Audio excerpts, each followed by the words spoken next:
Don't matter what your name is, share your story. We'll be waiting for the haters won't.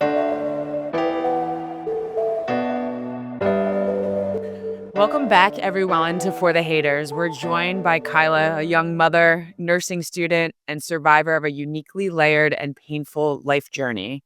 From being raised by grandparents to losing her best friend and navigating deep family betrayal, Ciyla's story is one of survival, grief, and courage. She opens up about growing up with instability, being manipulated emotionally, the trauma of her parents' choices, and learning to co-parent peacefully at a young age. Ciyla's strength shines through her self-awareness, her healing journey, and her determination to break cycles for her two young children. This conversation explores grief, guilt, parenting, estranged fathers, and emotional abuse, but also the hope that comes from self-reflection, resilience, and doing the hard work to grow. Let's get into it. Ciyla, welcome to For the Haters, and thank you so much for being here.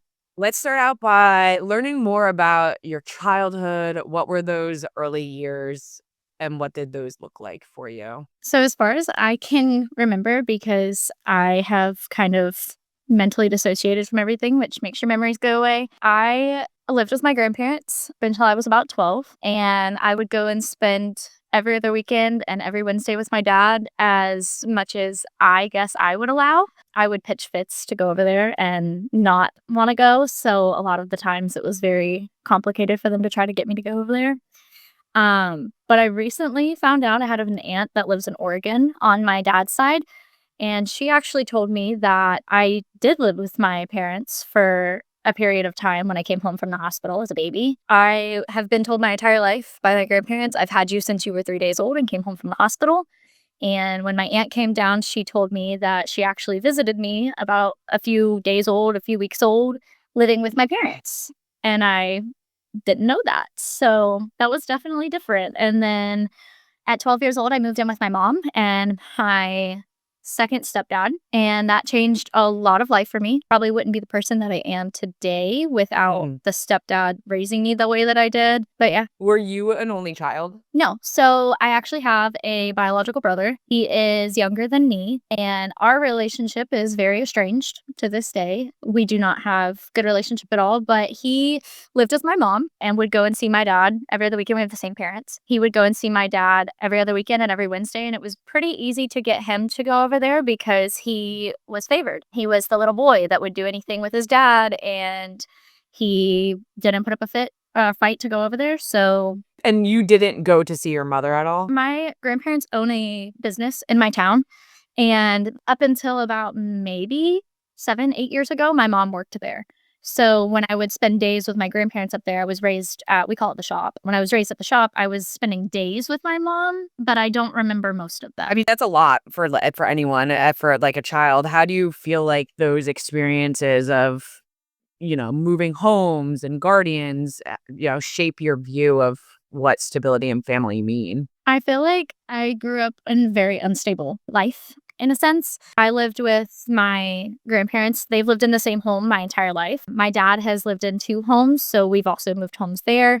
And then between my mom and I, and the amount of times I've moved back and forth between my mom and my biological dad, I've probably moved 14 to 15 times, and I'm only 25. Yeah. So that's a lot. It's definitely made me to where I want the most stable, most easy, comforting life for my kids. My kids have lived in one house. We've been here for 10 years, and then they've lived in their dad's house with him. So that's the only instability that they really have, and we do a pretty good job at keeping that stable. But it definitely made life harder for me in the sense of like when things get too calm, my fight or flight mode is like, what's going on? Chaos means safety to me, and safety means chaos to me. So it's really hard to navigate when I'm being treated the way that I should, or life is too good. What is like, after 12, you have so many different relationships that you're navigating. You have step parents coming in and out. What were those relationships like?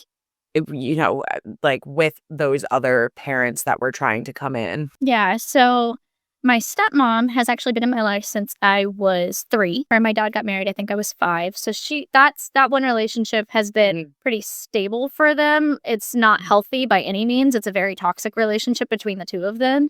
But I guess if that's what they want to call stable, then that's for them to decide. My mom's first husband, I have very minimal memories of him. He lived in a house in a city kind of far from me, and she claims, like, here and there that I lived over there with them, and I will flat out tell my mom I never lived there. I didn't. I lived with my Nana and my papa, and you would come and get me, and I'd spend the night with you, and that would be that. And whenever she was decided that, like, it was over, she'd pack our bags in the middle of the night, and whatever you can grab, get it. We'll come back another day to get all the rest of our stuff. And for me, I didn't have much there. With my second stepdad, the one who I was saying kind of like shaped me into who I am, he had one home, and then we moved when I was about 14 to another home out at a lake. And he was pretty decent. I say he shaped me into who I am because he kind of got me out of my Nana's little, like, prim and proper girl. And I'm very much more like country tomboy. I do anything. And if it wasn't for him and, like, forcing me into going on the airboat and going hunting, I wouldn't be that way. But he was a very, very strict stepdad. He was very strict with my mom. And I give her a lot of grace for the things that happened between us in high school because she was going through a very hard time of coming out of the control that he had over us. If we sat down at dinner and we didn't eat our food, that was our snack later if we were hungry, and our breakfast the next morning. If we didn't like something, we had to eat all of it to prove that we didn't like it. Him and my brother had a very terrible relationship, and my brother blames my mom for it a lot because she didn't protect him, which, valid. She stayed and just kind of let things happen. And I mean, she was in love, so there was nothing she could really do as a parent for that. But our relationships with our step parents have been very tumultuous. And then my mom actually is married now, and I consider him my father. I call him my dad a lot, but his name is Mike.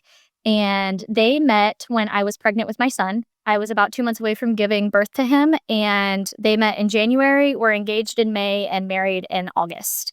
And that was almost 7 years ago, and they've been together ever since. I've seen them have one fight, and I mean, he is literally like the father figure that I never had. He, just today, like right before this recording, I went over and I was like, I need the tires rotated on my truck. And he was like, oh, I'll go do it. And I was like, no, like, I want to learn. Like, can you show me how? Nobody's ever taught me. And he's like, yeah. He stood there. He told me everything to do. And, like, I know how to rotate my tires now. And I can do it on my own if I need to because I was never taught. And it's just crazy to have the father figure come in so late in life because it's like, wow, I really, really love this. And this is what I've needed my whole life.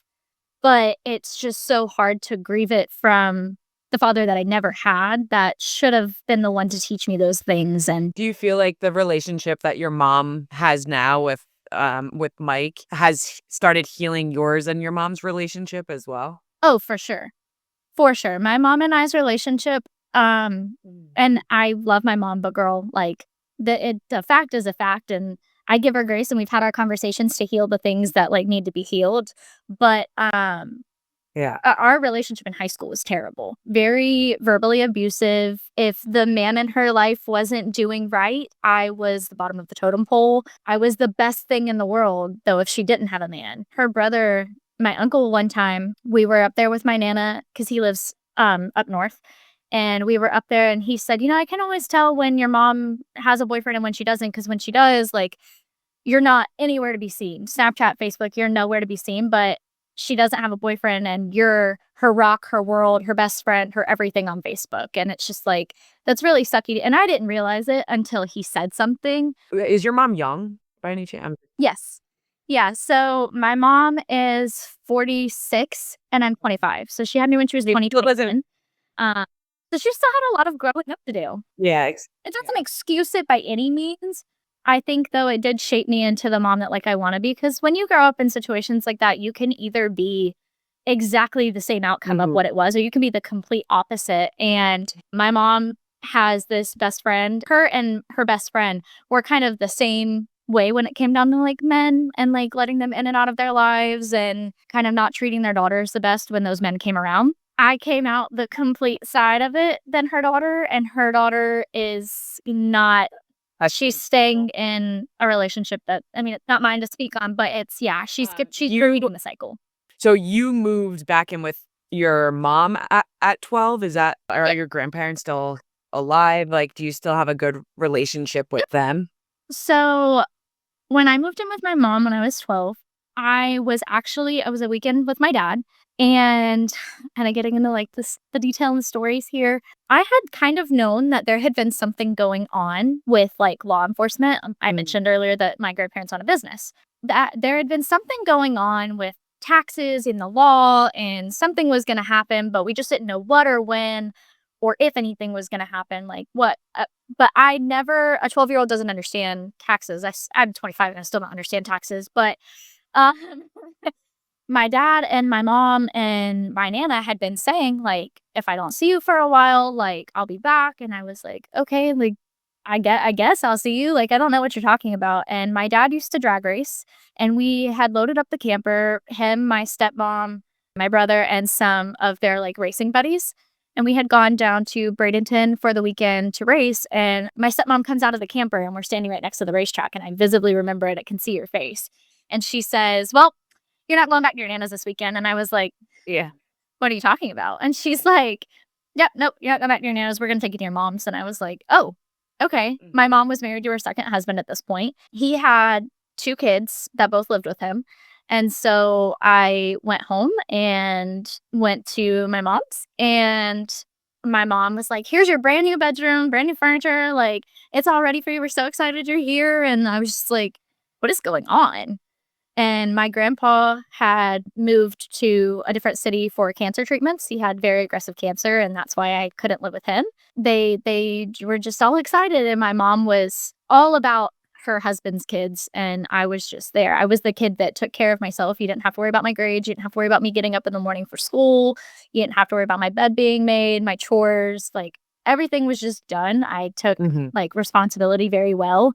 And it could have been because I had to grow up fast and not understand. But then I knew at one point I got a letter from my Nana, and she was just talking. And that's how we talked to each other for 11 months, was back and forth on letters.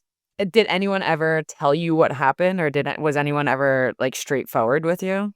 Nope. My mom at one point was just like, yeah, your Nana had to go away for a while. And I don't really ever remember a conversation of like, Yeah. she's in prison or anything like that. But something along the lines of like, the cops picked her up, and that was that. And that poor lady, my Nana is the sweetest thing ever. And I held a lot of resentment for my grandpa, because for the longest time, I knew that like they had done everything that they did with, I guess, the business, changing her name into it because of his cancer treatments.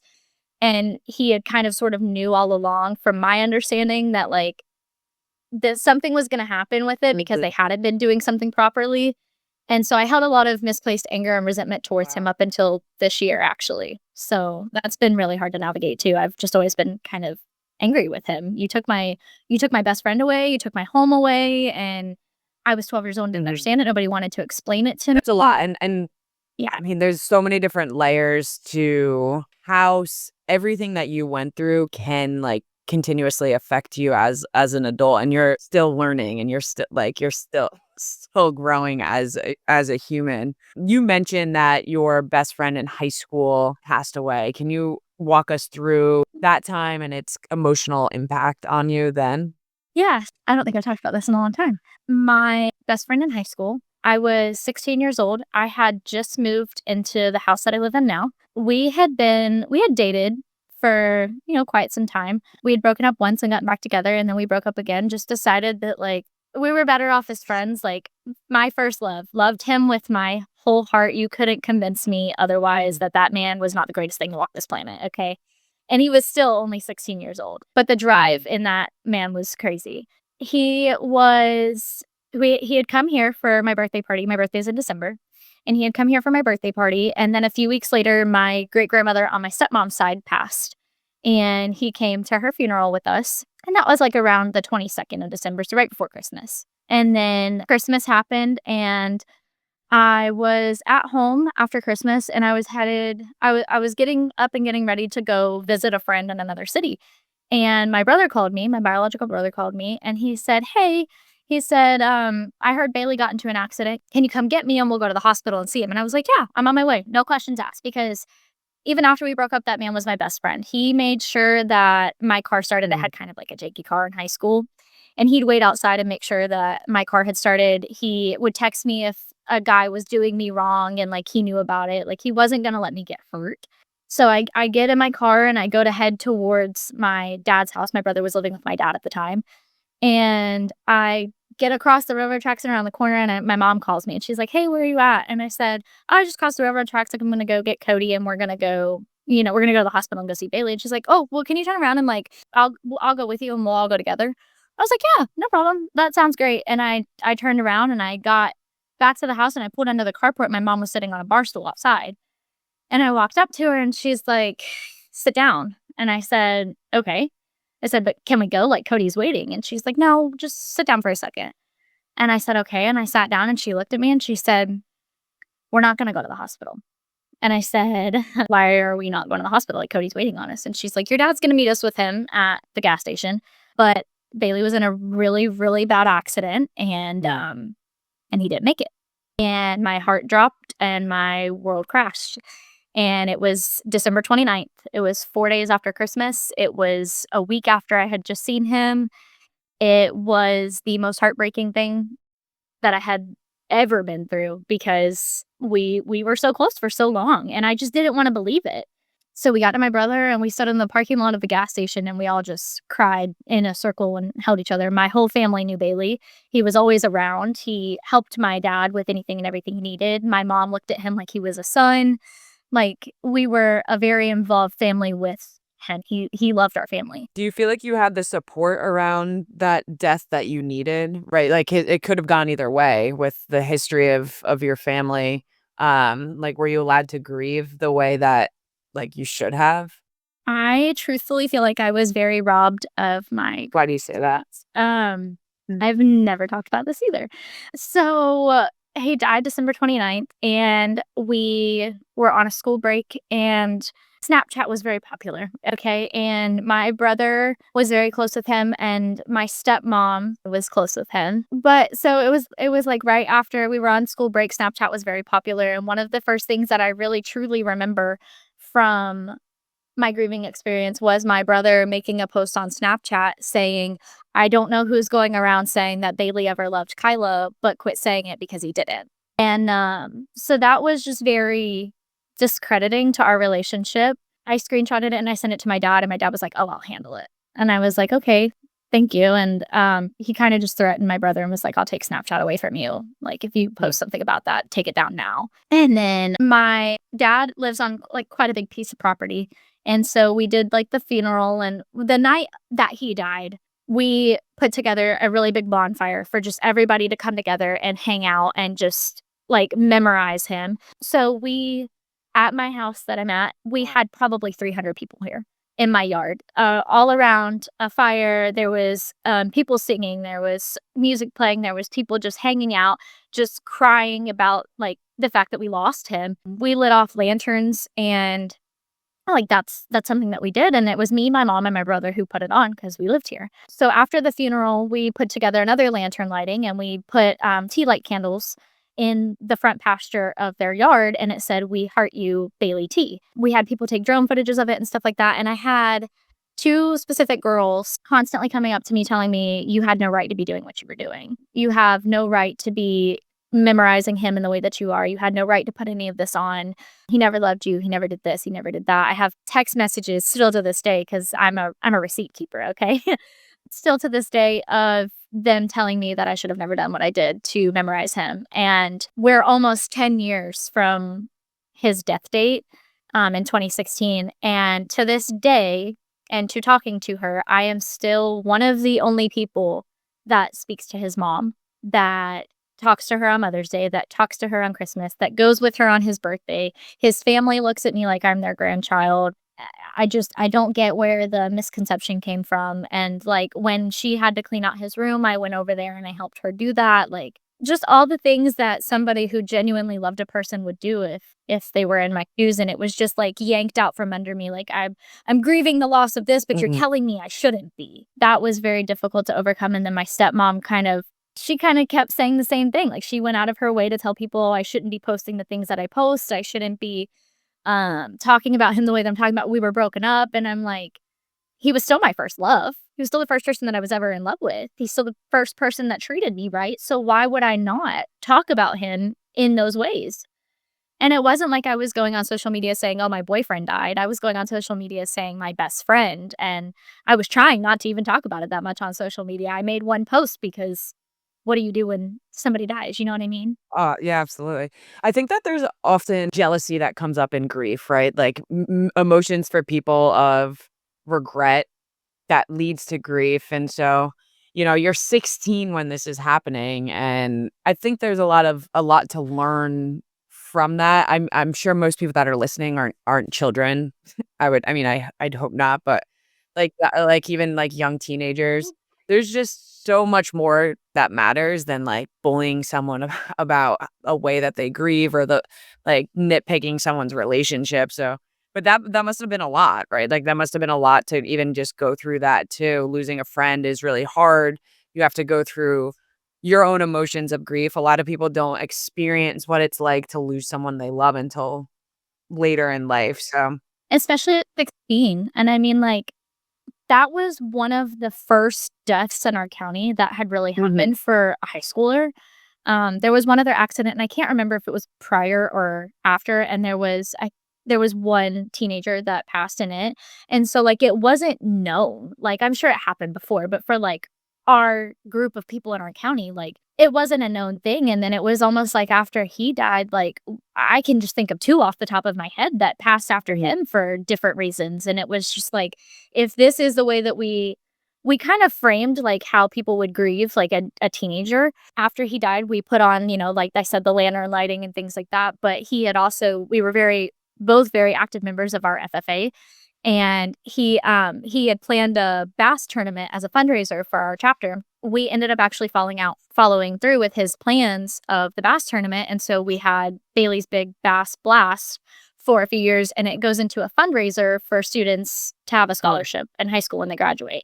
And that's kind of the route that these other people who've teenagers have passed. They've kind of done the same thing. They've taken it and done something to turn it into a scholarship to remember them.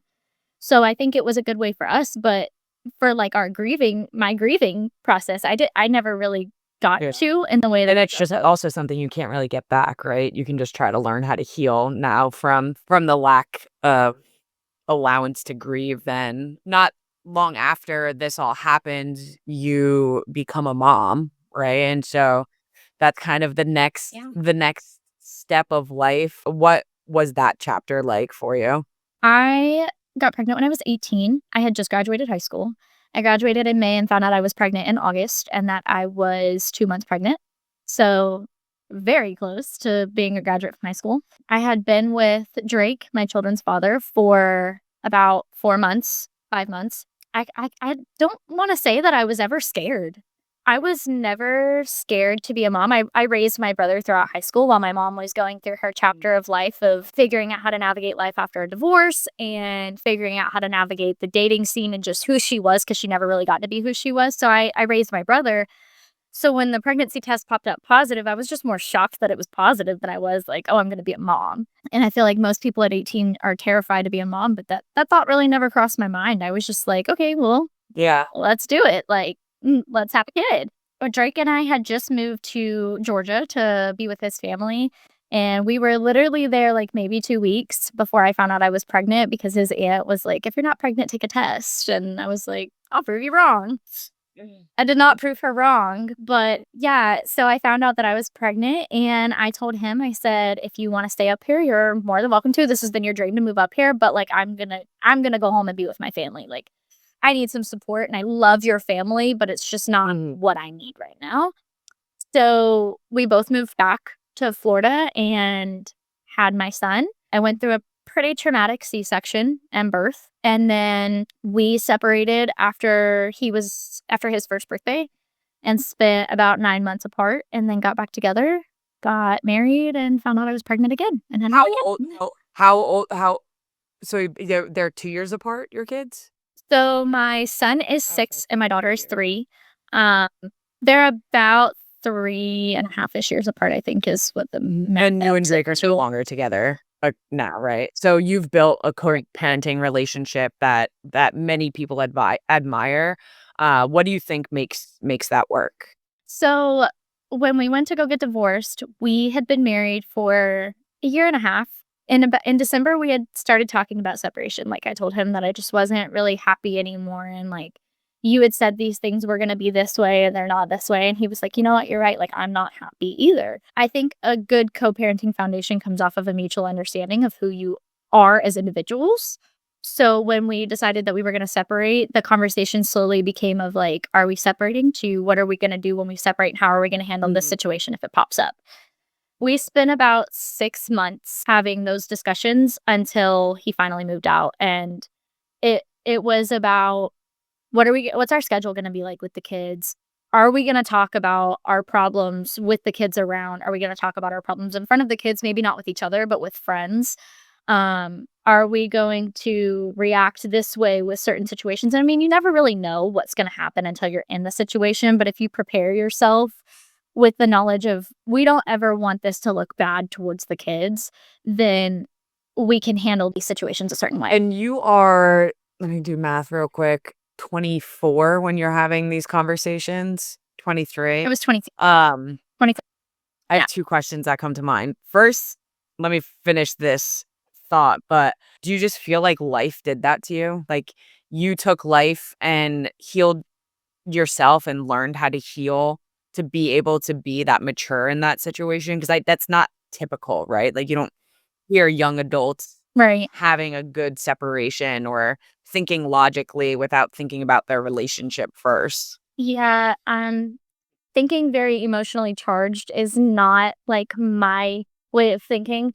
And I think that kind of the emotionally charged thing stems from the arguments that I had with my mom in high school, that I was constantly put down, and like the things that were said just weren't helping the argument. So it kind of shaped that pattern for me of like, I'm not the type of person that's going to argue. And if we are going to argue, I'm very logical in it, and I'm not very petty or emotionally charged. And I think that my childhood, like growing up with two parents who were separated and did maybe not have the best interests of the kids in mind when they fought in front of the kids, and didn't have the best interest of us in mind whenever they were talking poorly about my dad in front of me, or talking poorly about my mom. And I don't know why your mom does this, and I don't know why your dad does that. I don't know why they act like this, and that type of thing. It was just something that I knew that I didn't want for my kids. And I knew that if I did end up in a separation situation, that's how I was always going to want to handle it, regardless of if it had been with Drake or not. I would never want my kids to see that. And that was just a standard for me of what I would and would not accept for a co-parenting ship and for my kids, because at the end of the day, they are what matters the most, and their childhood. And if it was anything like mine, I would be appalled with myself. To go back a little bit, how did your family react to your pregnancy? Were they supportive of it? So my mom's so excited. Like, she could not have been more excited. My Nana, I think I almost gave her a heart attack whenever I called her, because she was the first person I told, and I was like, I'm not telling my mom because my mom's gonna panic and she's gonna freak out. And I couldn't have been more wrong. My mom was so excited. She was just crying. She was very happy to have another kid. My son was the first baby in the family since my brother, and that at the time was 16 or 17 years prior. So everybody was excited. The only person that really, again, had any jealousy towards me was my stepmom. She has gone through an infertility journey of not being able to have any kids. And while that's terrible, and I have a lot of sympathy for people who go through that, because I have friends that go through it, and I can't imagine how hard it is to not be able to do something of that matter. And when she first talked to me about it, like, she was all excited. And then a few months into my pregnancy, she was like, we were walking from their house to their shop, and she said, when you first told me that you were pregnant, I was very jealous and very, very envious, but now I'm just so excited. And I was like, I don't know, that's Are kind of they like a still backhand together? thing to say. Like, how do you take? Yeah. Oh, yes. And so how is everyone now as grandparents and great grandparents? So my mom and Mike are great. If I need anything, they are more than down to help me at any situation. They're at every baseball game. They're at everything that they need to be at for the kids. My grandparents, the ones that I grew up with, same way. Like, they're at everything I need to be. My kids are with them right now. My grandma picked my daughter up from daycare, and my son's on fall break. So he's just kind of chilling with her for the week while I'm at school. And then my dad and my stepmom, there was a point in time last year where I blocked their numbers and told them not to contact me because of certain things that went down after my separation, with my stepmom spreading rumors and a lack of just effort of seeing my kids. And they had gone about 6 months without seeing them and texted me on Christmas Eve and was like, "Hey, are you going to bring the kids over tomorrow?" So I did. I took them over there. And I told myself, I was like, if I don't hear from them again for about a month to talk to the kids or to ask how they're doing, like, I'm just going to be done with it. And I sent them a text message basically telling them, like, I told you from the get-go back in July that I didn't want anything to do with you guys, that your relationship was fully up to you for concerning my kids. But I don't see any effort put in, so I'm cutting the tie here. My kids don't deserve this. My son had asked multiple times where they were and why they weren't around, and I was like, "Yep, nope, that's it. I'm gonna cut it off." And I never got a response. I left their numbers unblocked for quite a while after that message. I didn't get a phone call. I didn't get anybody showing up to my house. I didn't get a text message. I didn't get anything. And it's kind of like my mom said, like, if you sent me that text message about my grandkids, I'd be showing up at your door. You're not keeping my grandkids from me. I'm sorry. Let's figure it out. But that wasn't the case, even though my dad had always been the person of like, well, we're family, so let's work this out. Like, that's always his excuse when it comes down to something. But that wasn't the case. So I eventually blocked their numbers. And then we had kind of another traumatic thing happen in the county. And one of my dad's best friends asked me if I would unblock his number and like talk to him. And I unblocked his number and didn't get a text message until almost 2 months later. Yeah, a lot to a lot more like healing or, whatever it is needed through those relationships. And seems like a whole healing journey that your stepmother needs to take as well. Um, Yeah, girl. but, to get to that, to the like kind of the next chapter of your life, and that's school, right? You're in nursing school. How has that changed your perspective on everything, like life, resilience, or like finally finding kind of a purpose for your own self beyond like that doesn't have to do with anyone else? So my nursing school journey has actually been a little bit more complicated than most, I guess. I started nursing school back in 2020 when COVID hit, and they tried to teach us to be a nurse on Zoom.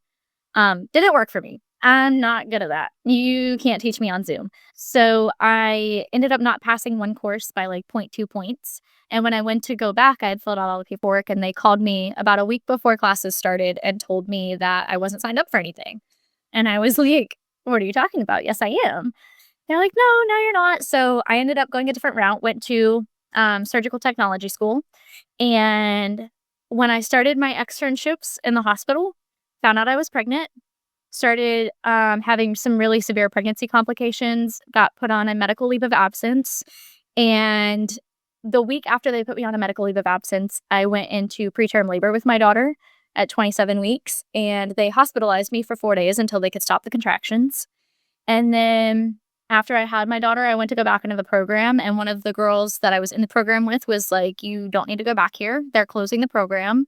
So I wouldn't do it. So I worked in the healthcare field. I've done that since I was in high school, but I went back to working at a medical facility and worked there up until the middle of last year. And I was like, I'm not doing this anymore. I'm going to go back to school. Like, I'm going to go back to nursing school. And I went back, and it's been like the best thing ever for me, because every time that I've ever tried something, I keep getting knocked down. And it's typically with stuff that's out of my control. So just like the determination that I've had to get it done, and then to do it for my kids, because I want a better life for us. I want us to be able to live with financial stability, and just going through and knowing that like this is why I am here. And I finally got to spend a day in the NICU about 3 weeks ago, which is where I want to be. And it reignited that spark in me, because nursing school is hard. Like, it's got me down in the dumps sometime, okay? I'm down here in the trenches, and Jesus is trying to pick me up. But I spent a day in the NICU, and it just reignited the spark in me. And I was putting the dots together and putting the pieces together of the puzzle and getting to spend time up there. And I was just like, this is reminding me exactly why I'm here. Like, I get to do everything that I've ever wanted, which is just care for people. And I've always had this like gut feeling that my purpose on this planet is to just be a light for other people. And one of the parents of one of the babies was like, I'm so glad that you were here today. I'm so glad that I got to see you. Even though you're a student, like, you've helped me. And it was just like the biggest like weight off my shoulders of like, Yeah. I gotta keep pushing. Like, I gotta get through this. My trenches don't need me. How long do you have left? So I am supposed to graduate in August of next year. Okay. So about 9 months. That's a light. There's a light at the end of that tunnel. Yeah. There's a light. I'm so fingers are crossed because finals are in 3 weeks and your girl is struggling. What are some boundaries or mindsets you've, adopted that have helped you heal and grow? I think, and I've come to realize that like my standards have become boundaries, even in situations that I'm going through with right now. My standards have become boundaries for me. So like knowing that I'm not gonna put up with the arguing when it comes down to things, it's very easy for me, and it's probably a trauma response. I kind of shut my feelings off. I'd say that's a And trauma response. yeah, I kind of shut my feelings off and I just let life happen and I try to cope with things the best that I can. And with nursing school right now, that's pretty hard. Like, you don't really get much time to think and process things outside of nursing school. But my boundaries have definitely stiffened very hard. Like, I would say when it comes down to my relationship with my dad and my stepmom, I'm pretty firm in that boundary of like, I don't want a relationship with you guys. You guys have quite literally taken one of the biggest betrayals that you could and acted like it was nothing. And then I just, there's a lot of things that I don't put up with. And I feel like once you find your grounding and your footing and knowing what you are going to allow in your life, your boundaries will be so much easier to place. And you will be able to know, I'm not going to accept this and I won't accept anything less than this. And it's a hard topic to process because I'm in a position right now where like I have to figure out if I'm okay with accepting certain things that are below my standards, but my standards are also my boundaries. So once I get to that point, I shut off. How do you learn all this, right? Like, do you read books? Do you go to therapy? Do you like scour the internet? Like, the knowledge of healing isn't always necessarily something that you can find in yourself, especially being young and like all of the trauma that you've been through. Yeah. I have been to therapy. I went to 3 appointments after my divorce, and I explained like the situations that were going down at the time with my stepmom, like going behind my back and spreading rumors over the county about things that didn't happen. And the only thing that that therapist had to tell me was that my life was like a bad soap opera. She didn't give me any tools. She didn't give me anything. I don't really know like where I got my like Mindset? my mindsets and my boundaries and my self-awareness. Like I don't really know. I guess I just have that mindset. Like I grew up with like grandparents that like sometimes like things just don't go right and that just drags the whole day down for them. And like I said earlier, like you can grow up in situations and you either become the complete opposite or you become the exact same or even worse. And I just knew what I didn't want to do and I knew what I didn't want for my kids. And I maybe that's where it came from. Do you have any consistent like light in your life? Like, are there any people you think of that like have shown up for you? We've talked about a lot of people that haven't. Like, do you have anyone that consistently shows up for you? I have one best friend. She came into life. Winston was 4 months old, and she has been here ever since. Every heartbreak, every baby, every time that like I was like excited about something, every time that I was gonna do something, she was more excited for me than I was. Every time that something bad happens, she's more mad than I am, and it's just that is my soul sister. Like she is the only thing. There's been a time when we've kind of fallen off a little bit, but like it was never serious. It was never like intentional. It was just life happened and we just kind of dragged out, but we were still there for each other. Um That's probably the only one. I mean, and other than that, I mean, my mom's been there, hasn't always been great. But she's always there, even if I didn't want to go to her, in high school. That's probably it. What would you say to someone that feels stuck in either betrayal or loss, or fractured by family dynamics? I would say that if you're stuck in those things because you don't understand how somebody can do it, be thankful that you don't understand how somebody can do it, because it means that you never would, and that you don't have the capacity to understand something that bad because it's not within you to do somebody that way. It's not, it doesn't define you. What somebody did to you does not define who you are by any means. It defines them. And I feel like that's the best way to know that you're a good person, is just to know that you would never do those things I and love set your that. boundaries. You think that you can't understand. I love Yeah. that. What's next for you after nursing school, personally, professionally, or is it right now just getting through nursing school? Right now, I'm just getting through nursing school. I want to be in the NICU or in labor and delivery or somewhere along those lines. Getting my kids through school and trying to help them in any situation that I possibly can with them. Keeping the, best co-parenting relationship that I can with their father, because we genuinely have such a good co-parenting and such a good friendship that one of my standards for my relationships is that anybody that comes in that has a problem with that, like, no, you got to go, because you're not going to cause a problem for me and my aides. And then I have plans to, one day to build a home. And my son and I talk about it all the time. He wants pigs and he wants cows and he wants all the things. So that's the goal for now. Is to get yourself a farm. Yes, a little funny farm if we have to, until we can do something with it. Is there anything else you wanted to say that maybe we haven't gotten to, or any advice that you can give, or what do you want people to learn from your story? Your childhood does not have to determine the rest of your life. Anything that has shaped you into the person that you are today, even if it sucked, even if it was terrible, it still shaped you into the person that you are today. So there's a little bit of grace that can be given for yourself and for maybe the people who have done it, because you are who you are because of it, and you're definitely a good person. Mm. I don't know, just like set your boundaries, and when you set your boundaries, try to be firm in them. That's the best way to keep a peaceful life and a positive mindset. What does healing look like for you right now? Not in the past.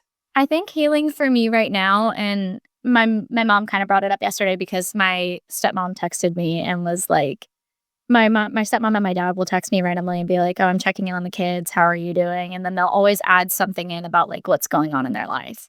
And I think when she texted me yesterday, she was saying something about, your dad's been really off lately with all these symptoms and we can't figure out what's going on. And I looked at my mom and I was like, "Why do I care?" And she was like, "I mean, you've got a point, but like, what if he dies?" Mm-hmm. And I said, "Yeah, but what if I die? Like, he's not making the efforts either." And she was like, "You've got to figure out where your resentment lies and where your anger lies if that does come to fruition, because it's going to happen one day." Yeah. And I told her, I said, "I think honestly, like, I'm in a position where I did everything that I should have done as a child.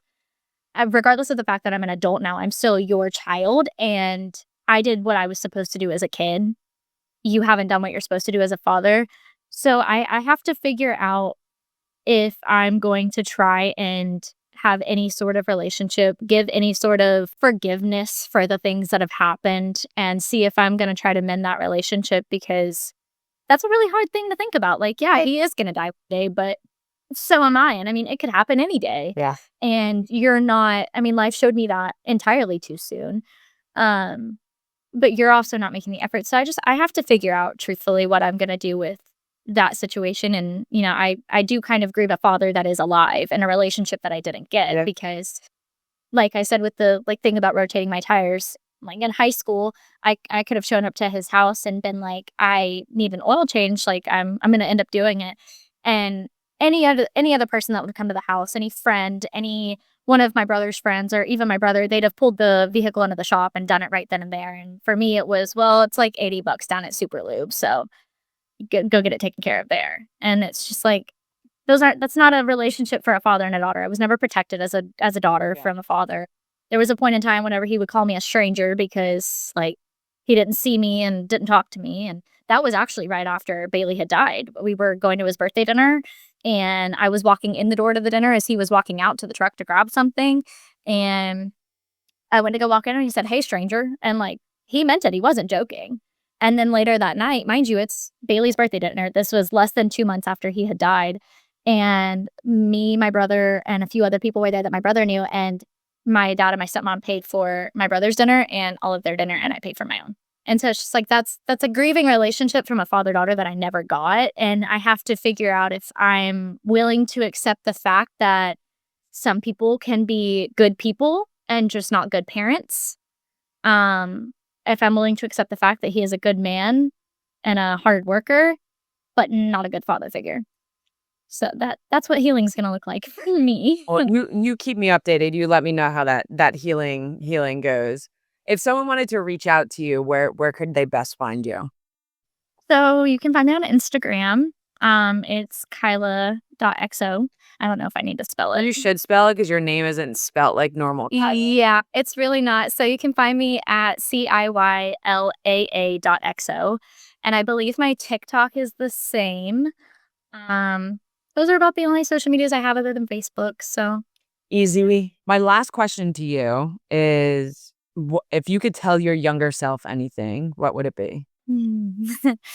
Oh gosh. If I could tell my younger self anything, I would tell her that she would be so proud of the mom that she is today, despite the parents that she grew up with in her life, and that she would get to be everything that she ever needed as a woman for a little girl. Wow. Ciyla, thank you so much for opening up about the many layered aspects of your journey. Your story is an honest and beautiful reminder that resilience isn't about being unbreakable. It's about rising with intention again and again. To anyone listening, grief, betrayal, and broken family ties do not define your worth. Healing is possible, even when the road is unclear. Thank you for tuning in, and we will see you next time on For the Haters. Thanks for listening to For the Haters. Don't forget to connect with us on socials, follow, like, and share to help more people find this community. And remember, they're not alone. And if you haven't yet, join our Facebook group. We'd love to have you there. The more we grow, the more lives we can impact. What's your name and share your story? We'll be waiting.